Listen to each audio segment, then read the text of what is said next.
You're listening to The People's Pitch, the official podcast of Minneapolis City Soccer Club, brought to you by footballstadiumprints.com. Let's start the show. And as I talked about just a couple minutes ago, as Joe Watt stands over this one, he appears to be the one taking the penalty here. This is a huge confidence booster if you're Duluth. Worst case scenario for City right here. And it stopped! Yes! And it stopped! Totally redeems himself. Matt Elder redeeming himself. Oliver with the right foot. The shot is goal! Oliver! Justin Oliver will break the scoreless tie. And it is 1-0 Minneapolis City. Is Hutton now on the offense with the left foot. Goal! And it is now 2-0 Minneapolis City. Good finish. Nick Hutton taking his quick victory lap. Coming at you from the tail end of the summer soccer season, this is the People's Pitch Podcast, the official podcast of Minneapolis City SC. I am your host, Nate, joined by my esteemed colleague, John Bisworm. John, we've already kind of almost begun that transition to fall soccer, but we still got some big games on the horizon and plenty more to cover this summer. Are you, like me, already in mourning for a season that isn't really over yet?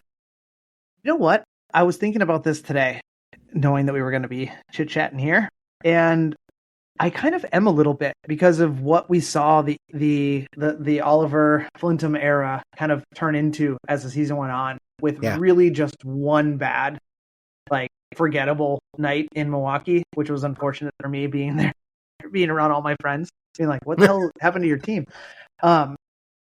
But a lot of anticipation for what could have been if we would have started things off correctly. So I am kind of mourning it, but I'm also excited about what's on the horizon. Yeah, that's good. Yeah, always positive, Nate. So we've got coverage of all the action here to end the season, starting with the Crows' USL 2 victories against league leaders and champions Thunder Bay Chill and the St. Croix Legends. Always good to win the recruiting battle. And then we're on to preview the Minnesota Super Cup final and the very multiple delayed UPSL Division 1 final. And I don't want it to end, Nate. I really don't. But, we still have off-season stuff we can talk about. So much off-season stuff. John, all that focus last week was on the Gene Party and all the good that it was planning to do. Meanwhile, Coach Oliver and Coach Flintham were plotting revenge on a Thunder Bay team that has honestly been extremely beatable this year. After we split the previous two matchups, we had a 1-0 win here at home back at the beginning of June, but most recently a 3-2 loss and kind of a shoulda, woulda, coulda kind of night over the 4th of July weekend in Thunder Bay. You gotta think that the Coach Oliver, Coach Flintham, brain trust, we're figuring out how do we take this rubber match home, because it's very, very possible. Yeah, absolutely. They were definitely thinking that. I'm in the group text, so I can guarantee you that's exactly what they were thinking. But going for the Crows on the Gene Party night was in goal Evan Siefkin. What a day he had. Curtis Wagner, Nick Kent, and Max Kent in the back line, with Jonah Garcia and Joey Tawa in the midfield, with Eli Goldman in front of them. And then your attacking options were Bernardo Rule, Mizel Harris, Henry Tophoven, and Sadiq Jabate. And then your bench was Daniel Sessler, Carson Pena, Andrew Shazinski, Jamison Charles, Scotty Heinen, Stevie Lamar, and Daniel Lansbury.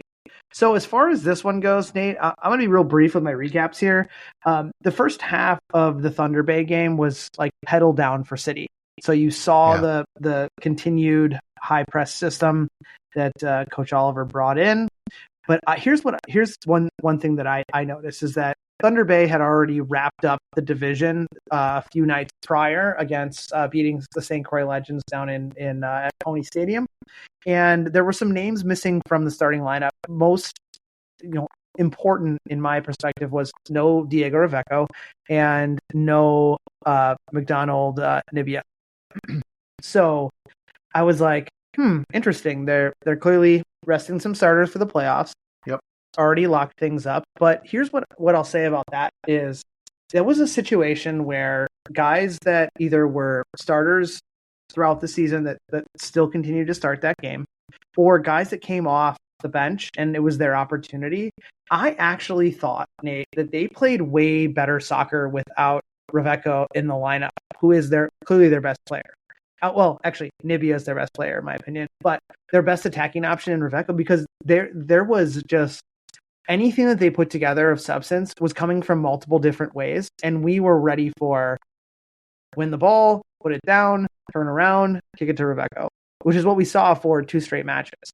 So I'll pause there and interested to see what your take was on how Thunder Bay set up. Yeah, I'm with you, John. I think that it was super interesting to see how without the route one, I mean, they basically had one play the first time we saw them at home, and it was go to Reveco, go to Reveco, go to Reveco. And it continued in Canada. and they were giving Max Kent problems, but obviously they didn't score a goal, so it wasn't that big of a deal in the end. And without him, like you said, it opened up so many more options. It was number 19, Mork or Monk or something like that. Mork. Yeah, was, I thought, brilliant in midfield, and the way he was able to kind of use the sideline, cut back in the middle. His dribbling was great. He opened up a lot more for that team without Reveco than the last time we saw them with Reveco. So kind of a surprise, and I'm sure, and I think, but from talking to Justin after the game, that's exactly what he told the guys. He was like, you guys, everyone that's going to be on this field thinks they're a starter, wants to be a starter, and is using this opportunity to prove that they're a starter. It's just you can't let off the gas. And we didn't. In early going, chances were created through the press, and it was one of those situations where I was like, oh man, this is going to be another day where we get 35 chances and we don't finish, because that's kind of how it was dictated. And then all of a sudden in the 10th minute, Mizel Harris popped up and had an opportunity that I know you've seen more times than I have in Augsburg Maroon, I guess you'd call it, in Augsburg colors, by you calling the games there and me filling in with you. But got a ball in the end line, beat a guy, tucked it home far post. Crows are up early.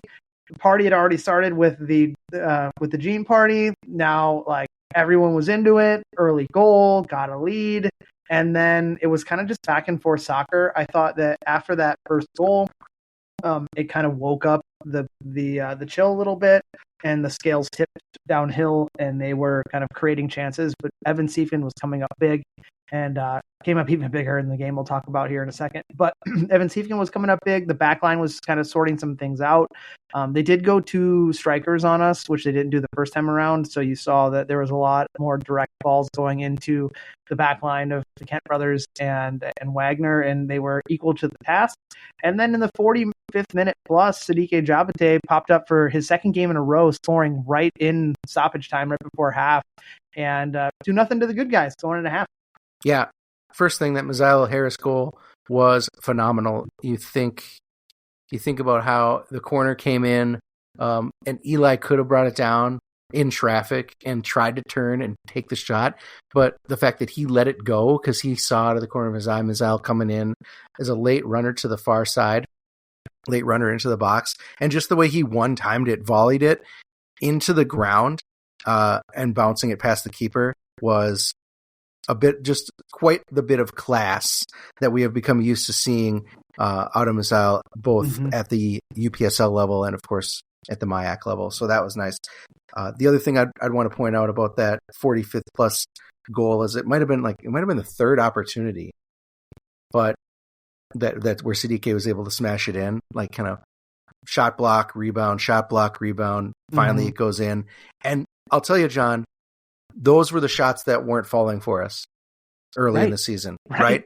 It's like those are the shots where whoever comes in late to the box skies it, or where, or keeper makes a save. Yeah, keeper makes 3 phenomenal saves in a row, or the third shot goes wide. Like, that's just adding to Justin's narrative of you just got to keep at it, take your chances, make sure you're taking your chances, because they will eventually go in and we will get results out of them.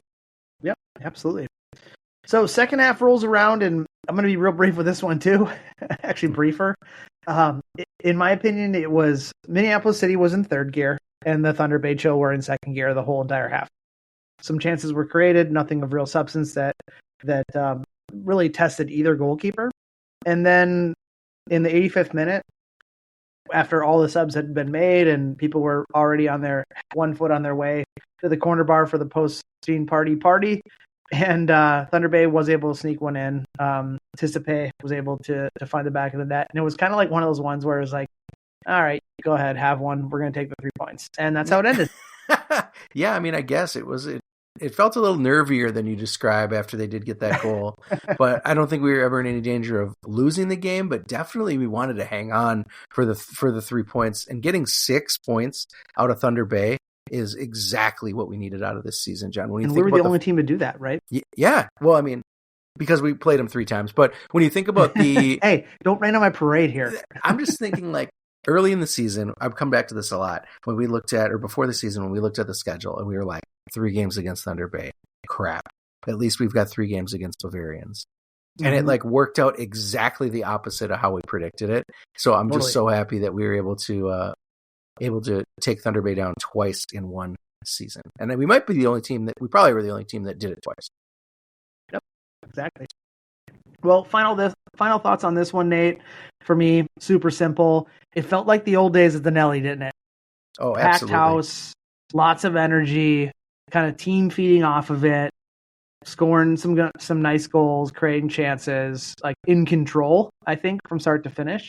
And I think I also want to mention, too, that Justin Oliver rode out the season with kind of a dedicated group.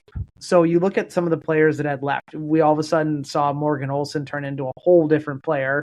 We saw a reinvigorated Joe Highfield, a rock solid player in Ryan Keefe, and then a goal scoring threat at any moment in Hakeem Morgan leave for 3-4 games to go back to school. And you were like, okay, like, what are we going to do without these guys? But the people who stepped in, I thought, were fully bought into Oliver's style.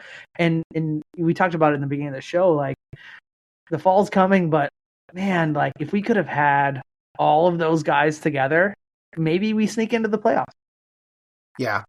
I think the same thing happened this season as happened last season, in that the team that finished the year was the one that really gelled, and those were the guys that you could really count on. And I think last year we had said, I just hope that Coach Craig can take this momentum and really remember who those guys were as the team building begins next year. Obviously, there was a whole shakeup, and that momentum is hard to carry forward into this year. But now I think with this dedicated coaching staff, with these players that have all this buy-in, especially given that these are probably the same players. These were the same players for the most part that were showing up late last year too. When you think about Stevie Lamar, when you think about Eli Goldman finishing it out, all these players, you just hope that we can keep that. Again, I'll say it. I hope we can keep this momentum at the beginning of next season. Yep, absolutely. And then final thought, Gene Party, total success. I think from you and I were there early.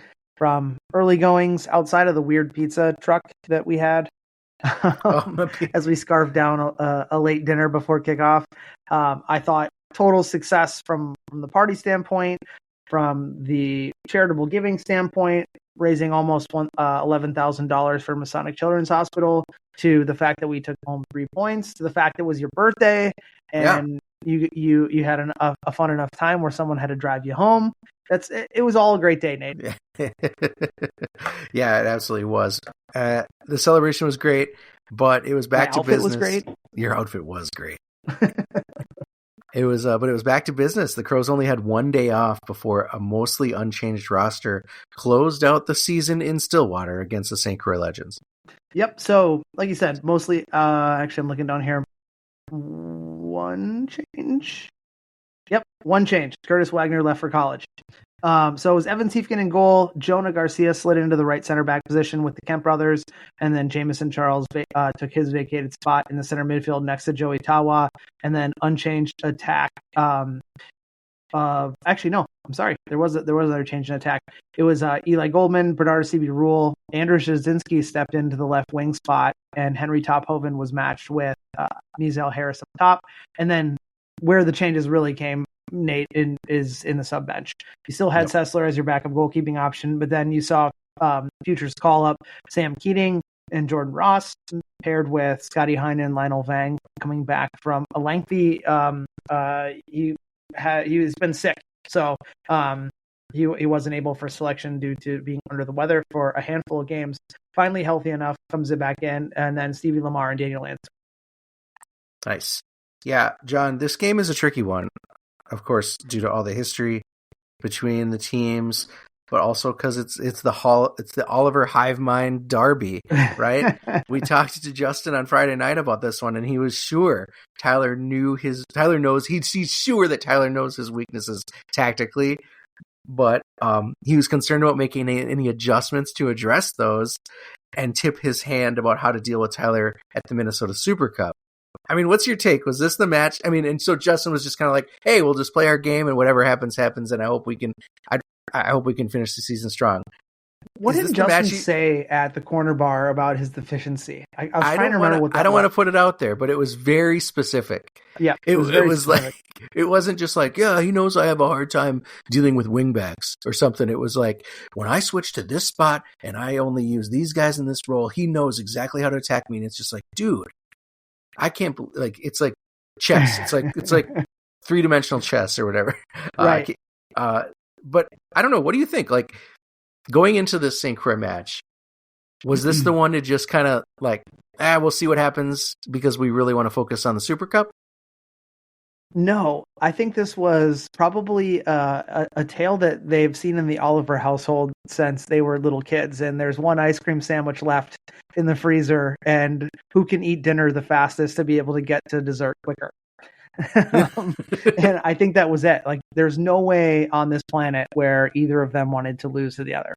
Whether it's a kind of a consolation game before a cup game, it doesn't matter. It could be a pickup game in the backyard. I don't think that there was never an instance where either one of them was like, you know what, like, you know, we'll just see what happens and hope that we can, you know, perform before we actually have a cup on the line. It's equally as important to both of them. One game versus a cup game, in my opinion. Well, and it didn't matter in the end because Tyler wasn't there. Yeah, so that's where to talk about how this one went. No TO, just JO for this one, and I thought this one in the early ongoings totally all city possession, chances created, just danger of any sort, all Minneapolis City. And it happened to come on the heels of the 40th anniversary of the St. Croix Soccer Club. And I mean, I did not see one instance that would have said, like, we need to worry about this. I mean, Evan Siefkin, any chance that St. Croix got, which was pretty much the Shea Bechtel show going forward, which makes you hope that he gets an internship closer to Minneapolis next year, because what he can do in the Oliver system is what he did in college. And he was very dangerous, but Evan Siefkin was all over it. For one instance, Nathan Donovan, almost a complete non-factor. Yeah. We've never said that before, have we? No. So Nathan Donovan, not a factor. All the danger coming from Shea. Max Kent pretty much doing the best he could to lock that down. I thought in his last game, surprise. Yeah, his last game, surprise. Max did a fantastic job defending their only dangerous player on the day. And then who would have thought? Big Jared Hecht never plays 90 minutes against Minneapolis City, apparently. No. Came off again early on, 20 minutes in with an injury. And No then way. a familiar face, Ramsey Urugandu, comes in at that center back spot and basically saw it out. I don't have the goals for this one. Do you? Oh, yeah. Okay, so go ahead. Yeah, another goal from Misael early. And I think it's safe to say he has fully grown into a USL2 caliber player after starting the season with our U21s. Goals in the first half from Misael Harris, and that one was a nice one because it was kind of a long ball chipped into the box, almost like played over the top of of a couple of defenders. Eli Goldman chests it down back to net, and as he chests it down, he kind of pops it forward to Miz, who's running at him. So whether or not it was intentional, it was a nice bit of play from the two of them because Misael Harris was able to slotted home, putting it right past whoever their Nolan keeper Meyer. is. Nolan Meyer. Nolan Meyer's pretty decent. Nolan Meyer's by a the really way. great goalkeeper, by the way. Like he had some time in with us over the winter, and I always thought he was of quality, and we saw that throughout the season. Yeah. I liked Nolan a lot, and I'm searching for the game because the other goal was Henry Tophoven, but I can't remember when it happened. That's right. It was also early in the first. It was also a first half goal. So 2 first half goals. Crows are up 2-0 at the half. So many chances created in that first half too. I'm gonna say when we look at the likes of St. Croix, and I'm like I'll admit that I'm jealous in this way. They are full of high performing, I'll say really high performing, perhaps overperforming MIAC players. So It's great to see that one of our own, Misael Harris, from a program that's not St. Olaf or Gustavus, represents the MIAC well for with Minneapolis City. Yep, I would say so. And I mean, honestly, not a ton to add other than I thought the first half could have ended at 4-5-0.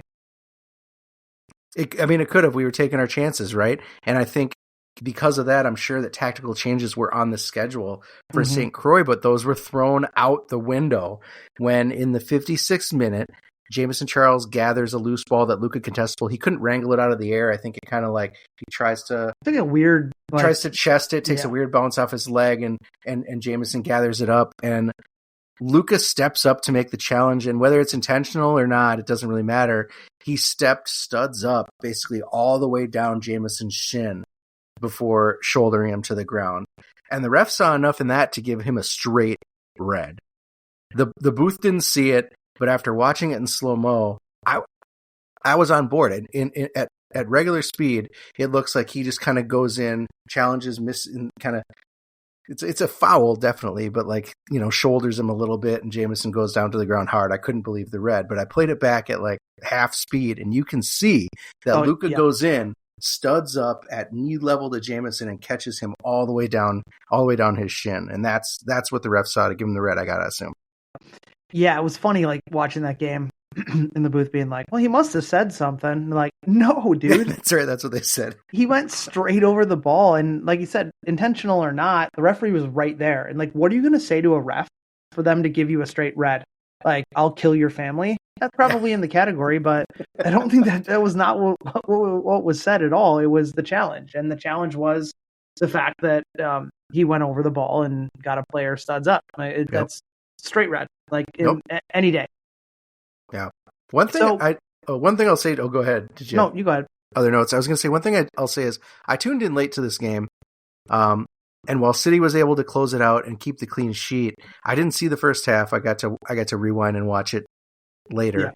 Yeah. The second half that I saw was definitely like super concerning because it just didn't look like St. Croix was playing down a man. I couldn't. It took until the announcers brought it up in probably like the 75th minute, where I was like, oh, he's right. Like, they were all over the place. Credit to the drive of those St. Croix players. They made it super hard on City. They stayed dangerous until the final whistle. They were all about putting pressure on us. But at the same time, I was really, really frustrated because Minneapolis City didn't seem to be interested in possessing the ball. Like moving the ball around, using the space that they create, not knowing. Advantage. Yeah, and using that man advantage. It was just like business as usual, and St. Croix was able to somehow get 2-3 guys on the ball every time one of our players tried to take it down the wing. Anyway, so I'm glad we got out of that. I'm glad we got out of that with a shutout. I don't think we were ever in danger of losing that one after the first half in the red card, but I could not believe that they were playing down a man. Well, to me, I'll hit on 2 points here. One, totally agree with you. I feel like there was half of the Minneapolis City team was still doing the game plan. And then the other half was like, hey, if we actually just keep the ball, we could actually create more chances, do more things, do better things. And so you saw like some guys would go direct. Some guys would get it, try to put the ball down, and they never really kind of gelled competing ideas together. And it did get a little concerning, but still, we haven't talked to the fact that I think Evan Siefkin had like 12 or 13 saves Wow. in the second half. Like in the second half. In the second half. Yeah. Mm-hmm. So he won the Golden Crow Award from the citizens for Player of the Year. Totally earned it in that game. But I just think it was just competing ideas, and that's things that the players on the field have to figure out. You know what I mean? And you can dictate it from the sideline as a coach, but I don't know what was said or if that was the plan to continue to stay direct. But in my personal opinion, I would have put the ball down more.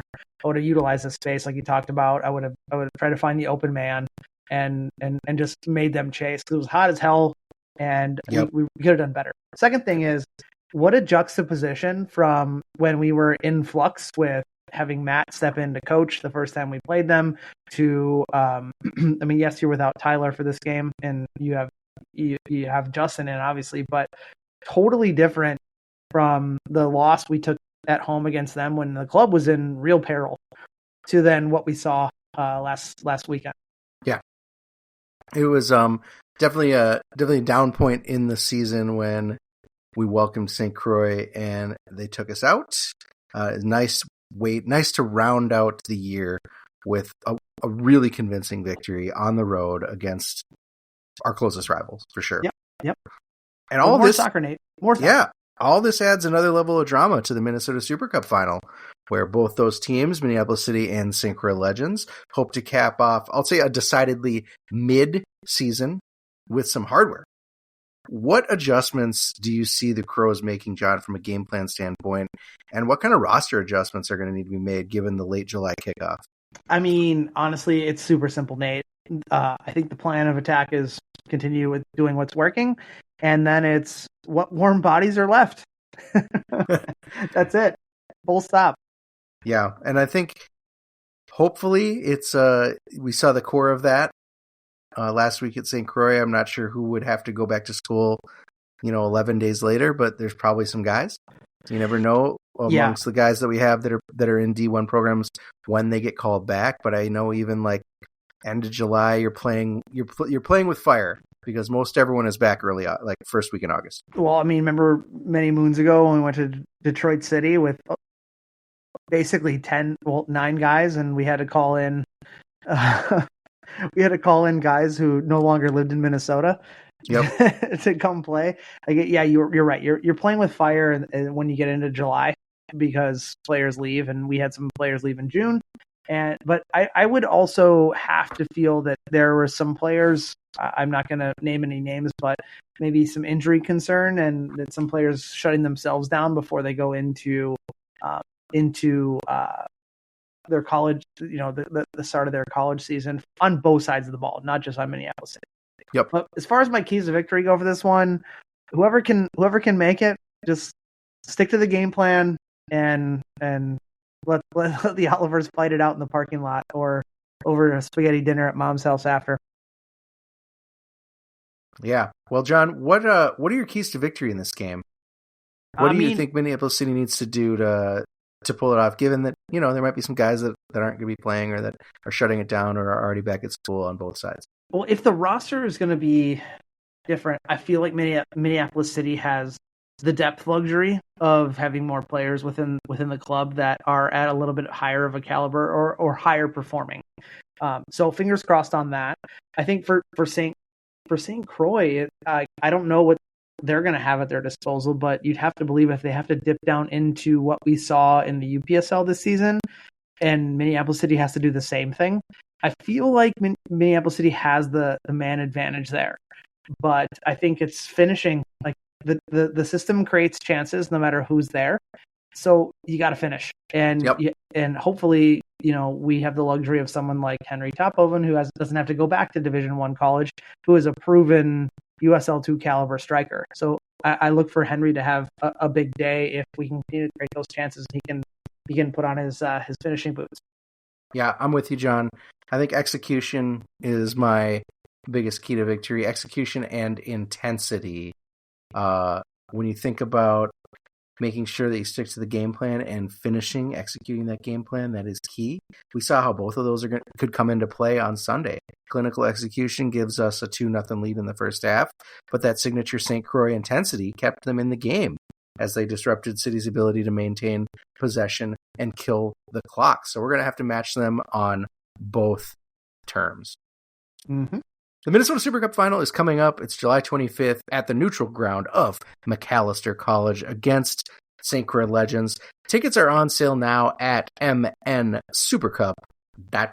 I'm going to miss it. I'm going to be making my pilgrimage to Alpine Valley to see fish. You're gonna have a good time though. I'm gonna have a great time. But unfortunately, I had not anticipated we were gonna make the Super Cup final. Huh. So, shame on you. I'll be following it, right? Yeah, for sure. So last week, the U19s played their first playoff game as a UPSL team, and it went as good as you probably could imagine, and as we expected. Most of the Joy energy was spent. Joy athletic energy, that is, not just energy of joyous persuasion.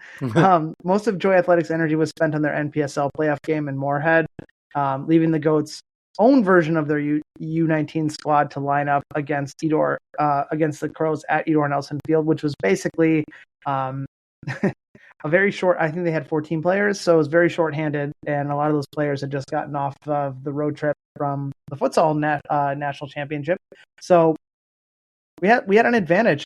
I was on the bench for this one. Again, super brief.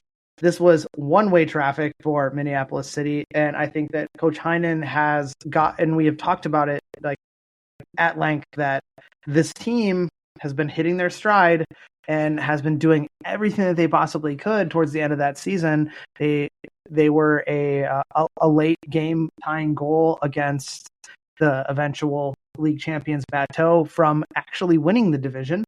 And from that moment, they did not drop any points. And on this day, it was basically like, let's warm up for the final, in my opinion. Goals came from a hat trick from Landon Christensen, who ironically was new to this squad, a latecomer to the squad, and has scored something like, 10 goals or 11 goals in 5 games. It's an insane amount of goals. Yeah, an insane amount of goals. And then you saw Jabari Kabisu, who has been a solid center midfielder, both creating chances but also finishing them throughout the season. It seems like Jabari's name comes up every single game we talk about for the U19s.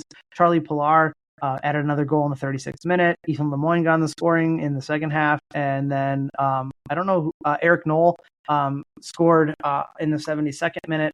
So, again, one-way traffic. And that leads us to last Saturday, the final against the conference tournament final, which we have around the city parts are not big fans of conference tournament finals, but they happen.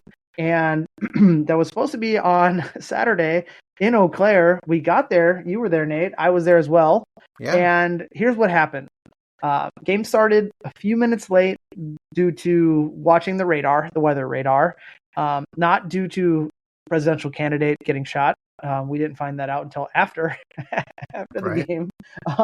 But the Lightning, essentially, the rule that I was told by the referees is Lightning cannot be within 6 miles of the playing facility. And so we ended up on a delay. Had a delay, came back out, warmed up, brief warm up, got back on the field, played 6 minutes. We almost scored a goal. And then the weather and the lightning came, and it was deemed that the night would be unplayable due to the lightning. And now this game is going to be played on a different date. Yeah. A little disappointing. New kickoff is Tuesday, July 23rd, 7 p.m. at Regis High School in Eau Claire, Wisconsin. Easier to get to Eau Claire on a Saturday afternoon than it is a Tuesday night through rush hour, which is definitely sucky. It would have been great to be able to play. You know what sucks is you came out with the family to eat dinner, which was great. Yeah, and thanks for having me. I had a nice Morales dinner. And as we're leaving the restaurant, it was absolutely gorgeous. Yeah, I don't think that they had, and I'm pure caveat, pure speculation. I don't think that they had access to the lights, to be honest with you. And that was a little bit of a concern. Well, we'll see again at Regis. Hopefully they will have access to the lights since it's a 7 p.m. kickoff. John, this is strictly a game for pride and silverware, right? Bateau has already clinched promotion to UPSL Premier, and our U19s can't do that because we've already got our U21s at that level. So it would be a nice feather in the cap for the U19 program in its first year. But ultimately, I think it's a game that maybe we're not. It's going to be tough to take too seriously, given that it's the middle of the week and you're talking about 19-year-olds. Yeah, 18, but 17, what else 18, are they doing? 19-year-olds. You're right. What over? That's right. That's a good point. Well, that'll do it for this week's show, folks. Thank you to our wonderful show sponsor, footballstadiumprints.com. Our friends at footballstadiumprints.com are always expanding their soccer-focused designs. Don't forget to use the code CROWS10 for 10% off of everything you purchase. And remember, all orders ship right from the United States, so no pesky international shipping charges. As a reminder, Minneapolis City is a 501c3, so you can feel good that your membership doubles as a charitable donation to the club that likes to do good, like hosting the Gene Party, raising over $10,000 for a really great cause. We know you have thoughts. We're getting to the end of the season here, so we'd love to hear them. You can connect with us on Twitter X at The People's Pitch, or now on Instagram. I guess we can take the now off. We've been on Instagram for a while now, at People's Pitch Podcast. And you can even email us if that's your thing to do for any questions or topics you want us to cover on this here show. And you can do so by emailing us at mplscitysc. Sorry, I always messes up. mcscpodcast@gmail.com. mcscpodcast@gmail.com. Or, of course, you can always connect with the club on Twitter X at mplscitysc. It was one line down in my notes. Screwed me up, Nate. Yeah. That's all for this week's show. Once again, I am John. That is Nate. Next time you hear from us, we will have a recap of not only one cup game in the Minnesota Super Cup final, but we'll have some thoughts on the U19 game and then what's maybe potentially up next year for Minneapolis City as we transition to fall ball and the summer league's off season. And as always, we'll have some thoughts on everything Minneapolis City and how you can get hooked.